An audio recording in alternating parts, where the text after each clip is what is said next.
যখনই যা চাইবেন আল্লাহ বলে দেব দেব দেব দেব না, কখনো বলে না।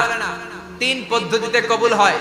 পদ্ধতি নাম্বার 1, কোন বিষয় আল্লাহর কাছে চাইলেন, দোয়া করলেন, আল্লাহ বলে দেব দেব বলেই তিনি দিয়ে দেয়, ফলে আপনি পেয়ে যান, আপনি খুশি। সুবহানাল্লাহ পড়েন। পদ্ধতি নাম্বার 2, আপনি আল্লাহর কাছে কিছু চাইলেন, আল্লাহ তখনও বলে বান্দা করে দেব, রিজেক্ট করে দিলাম এটা বলে না, দেব তবে এখন না, লেটার অন, একটু দেরি করে, পরে দেব, কখন দিলে আমার জন্য ভালো, আমার চেয়েও ভালো জানে কে।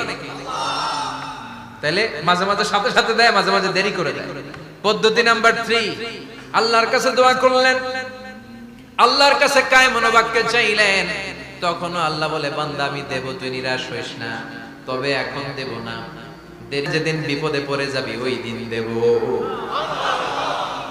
যেদিন পিতা সন্তানরে চিনে না, সন্তান পিতারে চিনবে না, পীর সাহেব মুরিদরে চিনবে না, মুরিদ পীর সাহেবরে চিনবে না, মুসল্লি ইমাম সাহেব চিনবে না, ইমাম মুসল্লি চিনবে না, নেতা কর্মী চিনবে না, কর্মী নেতারে চিনবে না। চিল্লা এখন ঠিক কিনা?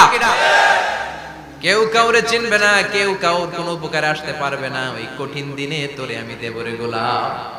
তাহলে এই যে এতগুলা দোয়া ছোটবেলা থেকে আনটিল টুনাইট, এর রাত পর্যন্ত যে দোয়াগুলো আল্লাহর কাছে করছেন, লস হয়েছে?